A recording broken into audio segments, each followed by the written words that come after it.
you're not limited to what I'm listing here. Think about what you have in your possession, in your home, in your shop, in your garage, your shed, that you could use.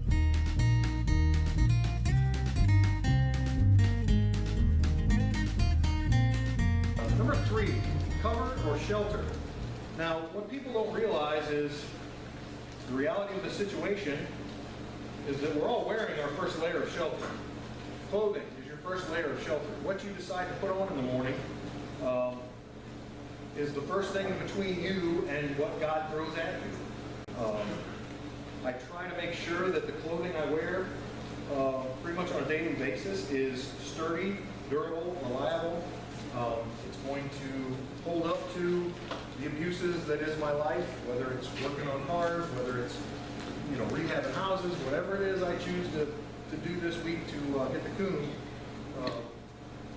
It holds up. I'm cotton canvas pants work out well for me. I used to wear the winter weight BDUs, which are cotton polyester blend. They didn't wear as well as like the Carhartt jeans that I choose to wear.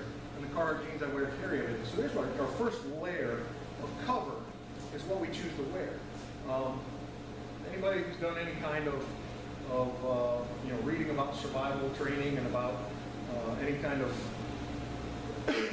self-reliance, people say all the time, well, cotton kills, and that can be very true.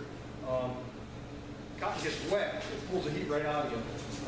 It's pulling heat out of your body as it's evaporating away and wicking the water away from your body. It can really steal the heat from your body. Colder weather, I generally try to put on, go to the department stores, whatever, Kmart, Walmart, doesn't matter where you go. They sell these fleece, polyester fleece throws. They're 50 inches by 60 inches. I make vests that I wear as my base layer undergarment anytime it's cold out. It's pretty simple, make a rectangle, cut out for the net. It's easier than 7th grade home ec. And it doesn't have to be pretty because it's under all the rest of my clothes. And how many people here had to drive farther than 15, 20 minutes to get to the meeting? Okay, I'm just down the road, but a lot of you did. How many people here have ever had a mechanical device fail on them? Car breakdown, flat tire. When you're headed out, unless you're running somewhere, just driving down to the speedway to get some whatever, if it's not somewhere you can walk back from in less than an hour, prepare to walk for longer. Make sure that you have what you need either on your person or with you. Throw it in the trunk. It's easy to keep a milk crate with a car kit, something like that. A computer paper box as a car kit. Keep one of those spare fleece throws in there. Keep a couple bottles of water. Keep that kind of thing. But what you're wearing should be your first preparation for what you may end up out in. Beyond that, I carry, this goes in and out of my car with me every time I go. Generally in and out of the house and wherever I'm going, unless it's the public library or somewhere that prohibits because I carry extra ammo and other things. It doesn't go in places like that. On it, I have a polypropylene fleece, basically sweater, pullover, zip up, quarter zip, and a rain jacket. Takes up almost no space, weighs almost nothing. And as long as I have the ability to keep moving, I can go in some pretty crappy weather with just that. As long as it's less than a 24-hour struggle, or less than 48, I could probably go 36 to 48 depending on the situation. But my fleece jacket, this fleece pullover underneath the jacket and the rain jacket over top of it, I'm conserving my body heat. Polypro fleece is what's called a hydrophobic material. It doesn't soak up your sweat. It doesn't let it soak into the fibers. It'll translate it right out. So generally what I do is I wear my fleece vest or fleece undergarments next to my skin and then a cotton t-shirt over that. So if I do sweat, the fleece is allowing that water to pass through it and the cotton will pull it away from my body. Okay, and that fleece, I have, during hunting trips and different expeditions, I have gone to change clothes and I could bring that fleece out and I was still toasty warm. Toasty warm. The cuffs of my insulated shirt's frozen, the cuffs of my jacket are frozen, my beard's frozen from breathing on it. And I take that fleece off and that core temperature has been retained. And I can bring the sweat out of it because I've dragging gear or whatever. So just some, you know, real quick preparation like that. Even if you buy, I don't want to say go get a 99-cent rain poncho. Go buy 2 or 3 of those, throw them in your glove box and forget about it. But go buy a decent PVC rain poncho. It costs you $8 or $10. And put it in your trunk and forget it. Buy 2 or 3 of them. You buy the PVC rain poncho for $6 or $8, and you go to a surplus store and you buy the poncho liner, the Whoopee, for about 15 to 25 to 35, depending on what condition it's in and what era it's from. And you can live a long time in that. You can survive, and you ain't gonna be all happy. Ooh, I'm cozy warm, but you'll live. You'll be alive. Yeah, yeah. Like this. And you know, I carry this with me on my EDC bag. It wouldn't hurt me to leave this behind the seat of the car or in the trunk of the car. I just happen to carry it with me because it weighs next to nothing. Actually, I had somebody in church today. I had my bag with me because I was teaching our Bible study after church, and I just threw my notebook and stuff in this bag and carried it in. And they're like, "Are you going camping?" I'm like, "I hope I don't have to." Maybe. If I do. Maybe. If the 2 of us got stranded somewhere, who do you think is going to be more comfortable? So there's your cover or shelter. In all honesty, like if you're going to pack a get home bag, a bag that you leave in your vehicle, wouldn't hurt to have a set of polypropylene tops and bottoms. You know what I mean? Thermal undergarments, tops and bottoms, a rain suit or a poncho and a liner. A wool blanket. Wool is really cool because it retains heat even when it's wet. It's generally heavier than some other materials, but you can have a really good polyfill comforter that once it's wet, it's worthless. You might as well just have a thin sheet, okay? But, well, yeah, once it's wet, it weighs 100 pounds. Wool, sure, it gains some weight when it's wet too, but you're still warm. It retains 65? 85. Wool is 80 to 85%. It's 100% wool.